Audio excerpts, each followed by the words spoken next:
നമസ്കാരം. റിപ്പബ്ലിക് ദിനത്തോടനുബന്ധിച്ച് രാജ്യം വലിയ സുരക്ഷാ സന്നാഹങ്ങൾക്ക് നടുവിലാണ്. കാരണം ഓപ്പറേഷൻ സിന്ദൂറിന് ശേഷം ആദ്യമായിട്ടാണ് റിപ്പബ്ലിക് ദിനാഘോഷങ്ങൾ നടക്കുന്നത്. മാത്രമല്ല പുതിയ പല ഭീഷണികളും രാജ്യത്തിന് മുകളിൽ വന്നിട്ടുള്ള സാഹചര്യം കൂടിയാണ്. അതുകൊണ്ട് തന്നെ രാജ്യ തലസ്ഥാനമായ ദില്ലിയിൽ മാത്രമല്ല, രാജ്യത്തിൻ്റെ പല ഭാഗത്തും വലിയ ജാഗ്രതാ നിർദ്ദേശമാണ് കേന്ദ്ര സർക്കാർ നൽകിയിട്ടുള്ളത്. സുരക്ഷ അതീവ ശക്തവുമാണ്.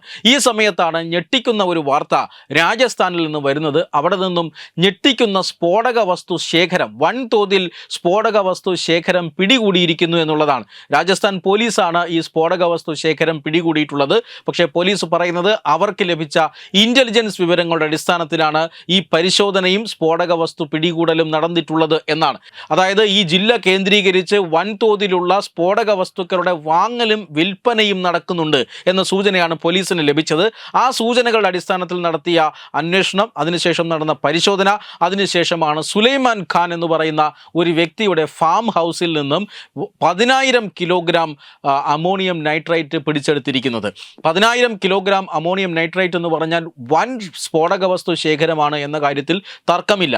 ഇതുപയോഗിച്ച് സ്ഫോടനം നടത്താനുള്ള ഡിറ്റനേറ്റർ വയറുകൾ, അതോടൊപ്പം തന്നെ ഖനിയുമായി ബന്ധപ്പെട്ട് സ്ഫോടനം നടത്താനുള്ള നിരവധി മെറ്റീരിയലുകളുമെല്ലാം ഈ സുലൈമാൻ ഖാൻ്റെ ഫാം ഹൗസിൽ നിന്നും പിടിച്ചെടുത്തിട്ടുണ്ട്. ഇത് സ്വാഭാവികമായി പാറ പൊട്ടിക്കുന്നതടക്കമുള്ള ഖനികളിൽ ഉപയോഗിക്കുന്ന സ്ഫോടക വസ്തുക്കളാണ് എന്ന് പറയപ്പെടുന്നുണ്ട്.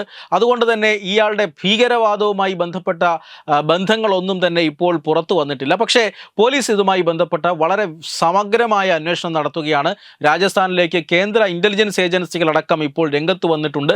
NIA പ്രാഥമികമായ പരിശോധനയും നടക്കുന്നുണ്ട്. കാരണം ഈ സുലൈമാൻ ഖാന് ഏതെങ്കിലും തരത്തിലുള്ള ഭീകരബന്ധമുണ്ടോ എന്നാണ് ഇവർ അന്വേഷിക്കുന്നത്. ഇതിൻ്റെ ഏറ്റവും പ്രധാനപ്പെട്ട കാരണം ദില്ലിയിൽ കഴിഞ്ഞ 2-3 മാസങ്ങൾക്ക് മുമ്പ് നടന്ന സ്ഫോടനമാണ്. ദില്ലിയിലെ ചെങ്കോട്ട സ്ഫോടനത്തിന് ഉപയോഗിച്ചത് അമോണിയം നൈട്രേറ്റ് ആണ്. മാത്രമല്ല ഈ വൈറ്റ് കോളർ ഭീകര സംഘം ഈ സ്ഫോടനം നടക്കുന്നതിന് തൊട്ടു മുമ്പ് പിടിയിലായിരുന്നു.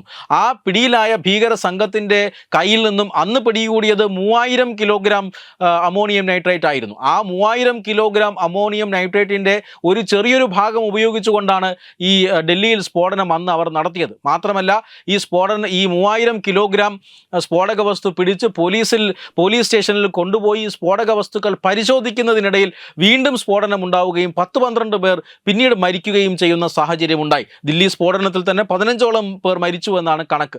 ഈ രീതിയിൽ വലിയ ആൾനാശം ഉണ്ടാക്കിയ ഉഗ്രസ്ഫോടനമാണ് ചെങ്കോട്ടയ്ക്ക് മുന്നിൽ നടന്നത്. ഉഗ്രസ്ഫോടനമാണ്.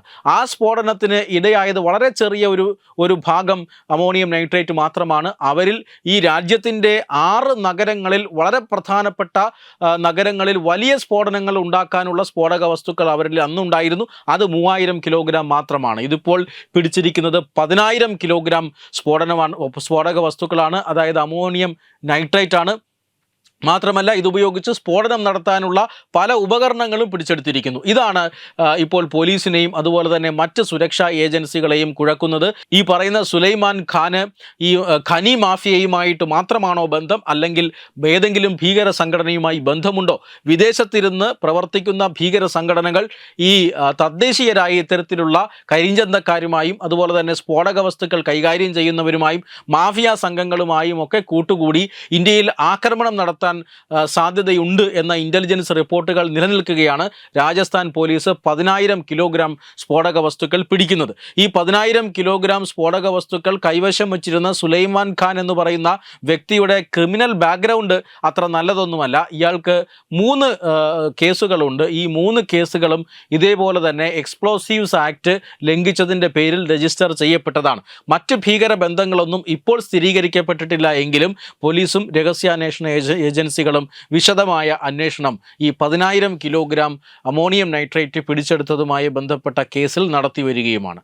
വെബ് ഡെസ്ക് തത്തുമൈ ന്യൂസ്.